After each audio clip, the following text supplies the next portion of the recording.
आज विद्यार्थी दिवस, ज्यांनी आपल्या प्रचंड अशा बुद्धिमत्तेने, आपल्या प्रतिभेने, आपल्यातल्या समर्पणाने, आपल्या त्यागाने समाजाला नव्हे देशाला दिशा दिली असे परमपूज्य डॉक्टर बाबासाहेब आंबेडकर आजच्या दिवशी सातारामध्ये प्रतापसिंह राणे प्राथमिक तिथली जी शाळा आहे नगरपालिकेत, त्या शाळांच्या मध्ये प्रवेशित झाले.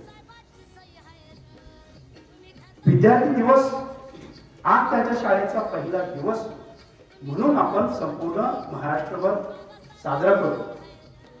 केवळ ते विद्यार्थी म्हणून मोठे आहेत का? शिक्षक म्हणून पण मोठे आहेत, समाज सुधारक म्हणून, अर्थतज्ञ, वकील, कायदे तज्ञ, म्हणजे कुठलं क्षेत्र असं आहे की जिथं बाबासाहेब आंबेडकरांनी आपलं तेजस्वी जे कर्तृत्वाची मुद्रा आहे ती उमटवली नाही. प्रत्येक क्षेत्रामध्ये आपल्या कर्तृत्वाचा झेंडा दाखवलाय. भारतीय राज्यघटना, संपूर्ण देश ज्याच्यावर चालतो, ते भारताचं संविधान बनवताना किती मेहनत, किती अभ्यास आणि किती कष्ट घेतले. म्हणून अशा अभ्यासू, जसं डॉक्टर बाबासाहेब आंबेडकरांनी अभ्यास केला आणि आदर्श विद्यार्थी, चांगले विद्यार्थी म्हणून समाजाला, देशाला पुढे घेऊन जाणारं नेतृत्व स्वतःमधून निर्माण केलं. केवळ अभ्यासाने, अभ्यास जर डॉक्टर बाबासाहेब आंबेडकरांनी केला नसता, माझी परिस्थिती गरीब आहे, मी गरीब घरातील आहे, माझ्याकडे पुस्तकं नाही, माझ्याकडे राहायला खोली नाही, असं म्हणून जर कारण सांगितले असते तर आज एवढा मोठा इतिहास निर्माण झाला असता का? आपल्या घरामध्ये जर लाईट नसेल तर मग आपण अभ्यास करतो का? खरं सांगायचं, करतो का? कशाची वाट पाहतो? लाईट यायची. लाईट आल्यावर मग अभ्यास करू म्हणतो का नाही? आपल्या घरामध्ये तुम्ही आता अभ्यासाला बसलाय, तिथंच चूल पेटवलेली आहे, बाजूलाच धूर निघत आहे, त्याच्या बाजूला तिथं शेळी बांधलेली आहे, त्याच्या बाजूला इतर साहित्य ठेवलेलं आहे आणि तिथं अभ्यास करायचा. अशा परिस्थितीचा बाव न करता आपल्या आपल्या अभ्यासात हरवून जायचं. ही अभ्यासाची वृत्ती डॉक्टर बाबासाहेब आंबेडकरांनी, त्यांची जी छोटी खोली आहे 10 बाय 10ची, म्हणजे इथून इथपर्यंतची जी खोली असायची ती अशी ते या कुंडीपासून इथपर्यंतची, तेवढ्याच खोलीमध्ये शेळी बांधलेली, त्याच खोलीमध्ये तिथं चूल पेटवलेली, त्याच खोलीमध्ये सर्वजण राहणारे आणि तिथं स्वतःचा अभ्यास करायचे. आणि त्या खोलीमध्ये जगातलं सगळ्यात मोठं जे वैयक्तिक ग्रंथालय, पुस्तक आहे, ते सगळे पुस्तकं जगात कोणाकडे नाहीत तेवढे चांगले आणि उच्च पुस्तकं मात्र त्यांच्याकडे. कशामुळं?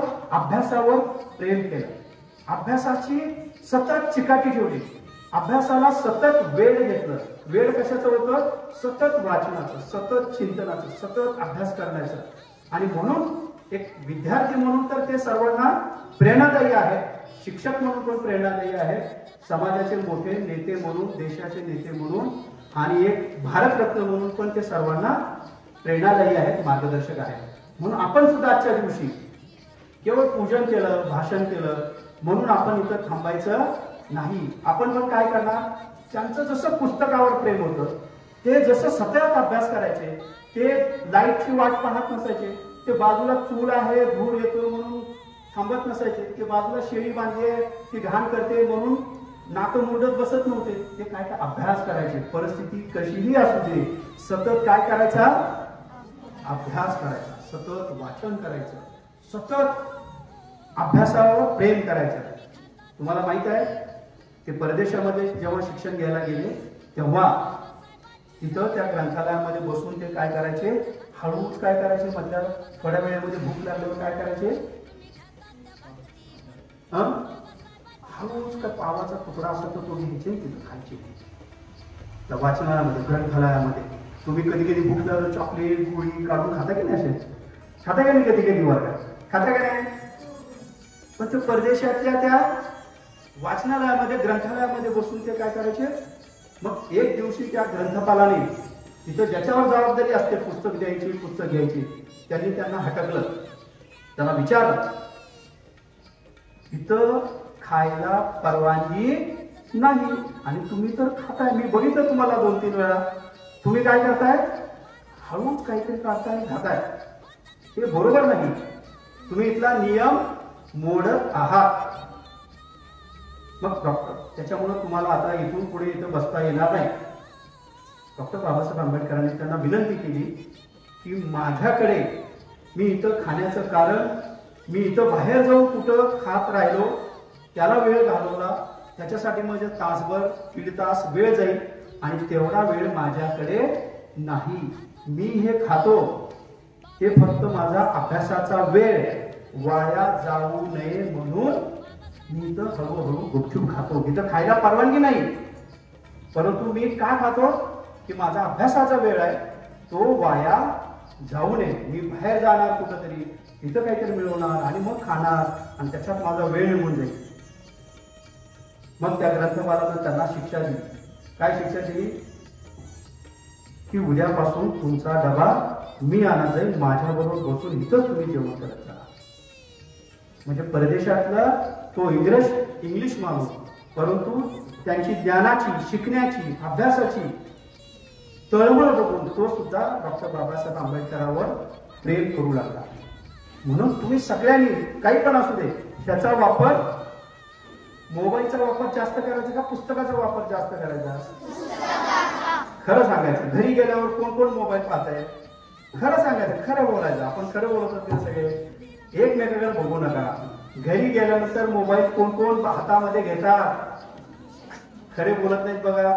हा, ते दोघांनी हात केला, शाबास शाबास, खरं बोलतो ते पण, शाबास, हे पण खरं बोलते, शाबास, हे पण खरं बोलते, शाबास, हे पण. अरे सगळे हातावर झाले, कसे करायचे? बर, किती वेळ पाहता मोबाईल? अर्धा तास, 1 तास, 5 मिनिट.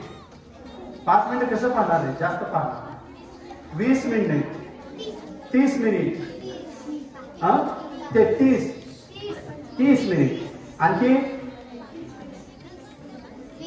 बर, ठीक आहे, हात खाली घ्या.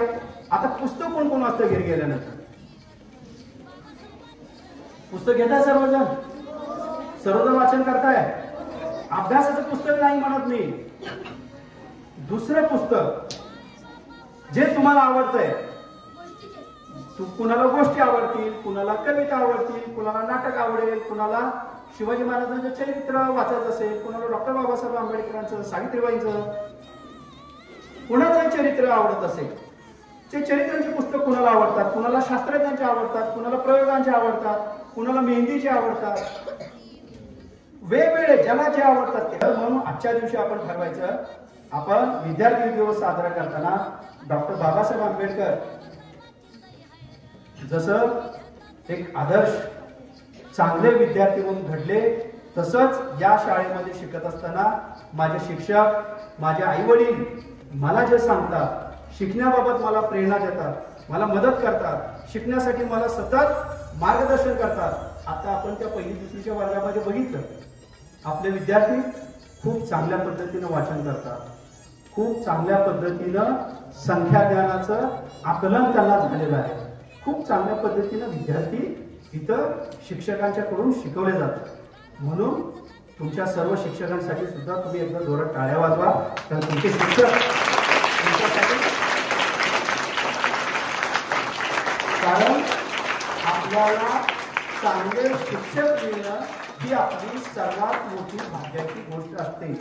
विद्यार्थ्यांसाठी सर्वात मोठी भाग्याची गोष्ट, इथे इमारत किती चांगली आहे, तिथं इतर कम्प्युटरची शाळा किती आहे, प्रयोगशाळा किती मोठी आहे, ग्रंथालय किती मोठं आहे, ह्याच्यापेक्षा त्यांच्यावर प्रेम करणारे, त्यांच्यासाठी धडपडणारे, त्यांची सतत काळजी करणारे शिक्षक किती आहेत, ह्याच्यावर त्या शाळेचं वैभव आणि त्या शाळेचं महत्त्व ठरत असतं. म्हणून तुमचे मुख्याध्यापक, तुमचे शिक्षक तुमच्यासाठी सतत असे प्रयत्न करत आहेत. म्हणून तुम्ही सुद्धा सतत चांगलं शिक्षण घ्यायचं, सतत चांगला अभ्यास करायचा, सतत वेगवेगळे पुस्तकांचं वाचन करायचं, मोबाईलला दूर ठेवायचं. आई वडील आपल्याला जे सांगत आहेत, आपल्याला मार्गदर्शन करत आहेत, ते सर्वांचं ऐकून आपण चांगले विद्यार्थी घडायचं. आजच्या विद्यार्थी दिवसाच्या दिवशी आपण सुद्धा चांगले विद्यार्थी होणार का? भूक लागली तुम्हाला सगळ्यांना. चांगले विद्यार्थी होणार आपण सुद्धा. सर्वजण चांगले विद्यार्थी व्हावे. तुमचं कर्तृत्व मोठं होऊन तुमच्या शाळेचं, तुमच्या आई वडिलांचं, तुमच्या समाजाचं नाव मोठं व्हावं अशा प्रकारच्या सदिच्छा व्यक्त करतो. आणि आपल्या सगळ्यांना आपल्या शाळेच्या पुढच्या शैक्षणिक प्रगतीसाठी, आपल्या विद्यार्थ्यांच्या संपूर्ण शैक्षणिक गुणवत्तेच्या वाटचालीसाठी शिक्षण विभागाच्या वतीने मी मनापासून आपल्याला शुभेच्छा देतो आणि या ठिकाणी थांबतो. धन्यवाद. जय हिंद.